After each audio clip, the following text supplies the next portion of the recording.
So we did make it to the finals. If I'm going to be honest with you, I didn't think we'd win this one. Let's be clear here. Boise State is the more talented team. They have players that can shoot lights out at any moment, and that showed in the first 10 minutes. However, it seemed as if the light switched, and suddenly they were dead. The spotlight was a bit too big on them, and it forced them out. So therefore, Nebraska once again capitalizes on a team that is falling apart. I will say, this is sadly one of the better wins on the year. Probably the best non-ranked win, which, I mean, there weren't many of those. Yeah, that's pretty much how it was. It's better than most of the, Big Ten games that we won, kind of. But, yeah, so we made the final, and we're going to go up against... Gods really want this to happen, all right. UCF, the Frost Bowl. Now, unfortunately, Cale Frost is on the baseball team, not the basketball team. So, yeah, we're not actually going to have a Frost in here. But, yeah, we've made it. We've made it to another tournament final. Now, the last one was pretty easy because it had to do... What was it like? Our opponents in that were Murray State, Hawaii, and Oregon State. I mean, yeah, it was a Hawaii home game, but who gives a shit? And I mean, Oregon State did make this tournament. Now the NCAA won this tournament, but yeah, I'm just glad we didn't have to face them. So take that. But for Boise State, it's a pretty sad end. They're one of their best players. Ends career with a... I don't know if you would consider it a dud, but you would consider it not that great. But to be fair, they have some promise. Pearson Carmichael just destroyed us. 13 points when his average is 6. 6! Like, whatever. And then there's...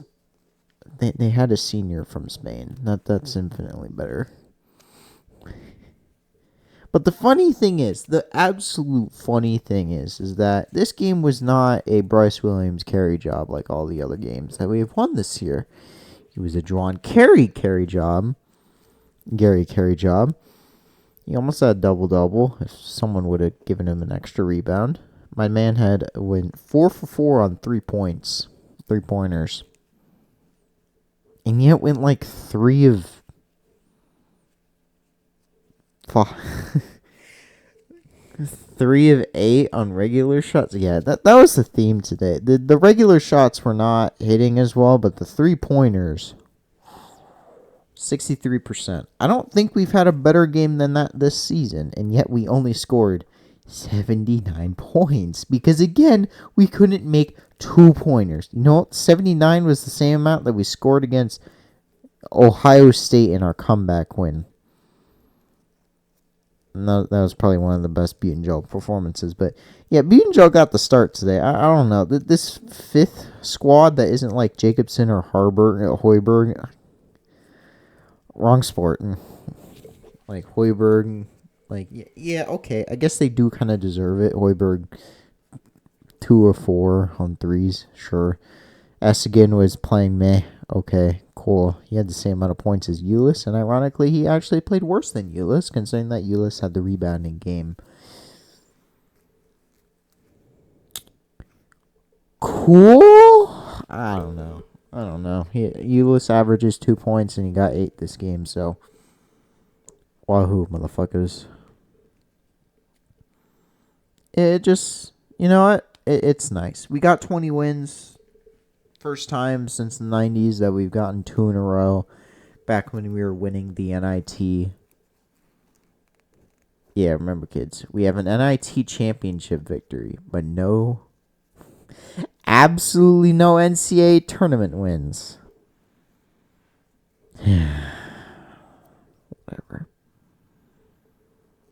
Whatever. But considering that UCF just played a overtime game and a pretty fast-paced one at that against Villanova. Villanova, you really tried, mate.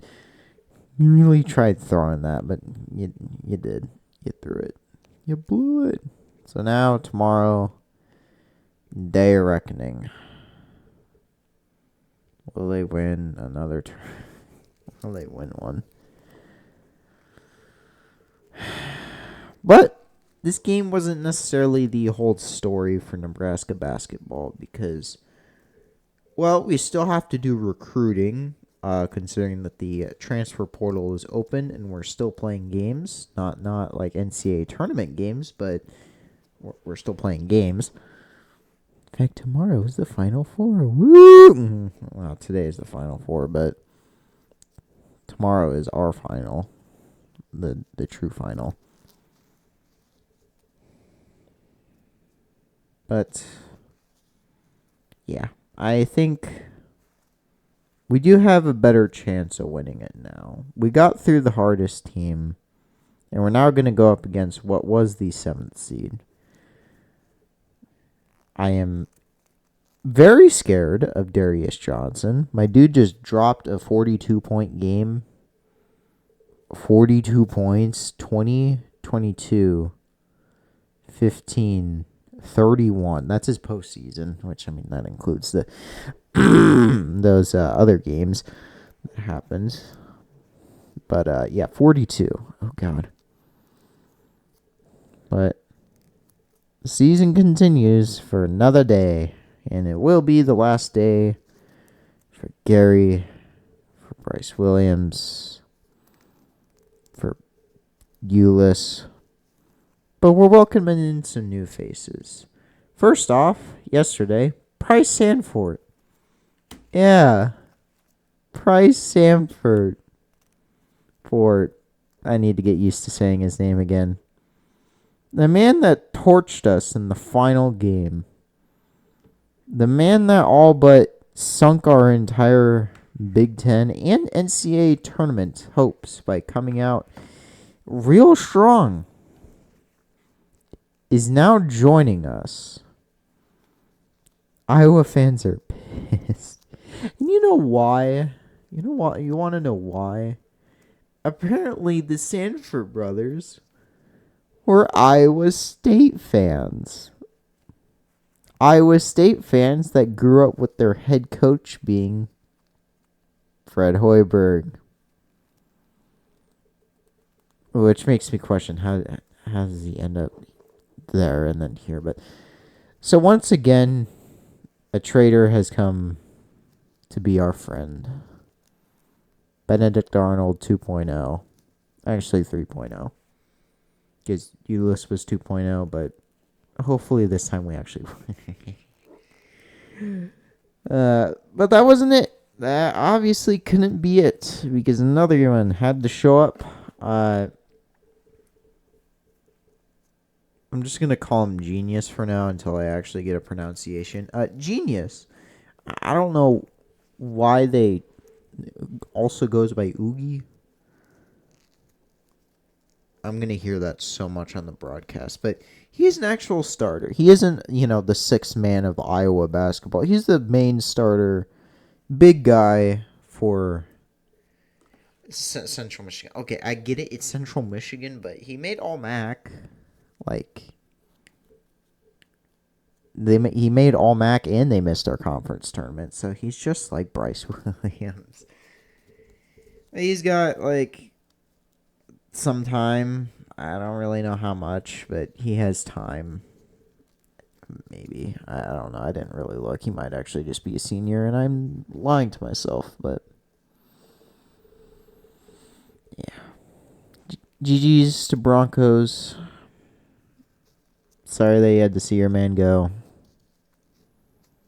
May ride off into the sunset of being better than the NBA G League player. But I will 100% see you guys tomorrow. Goodbye.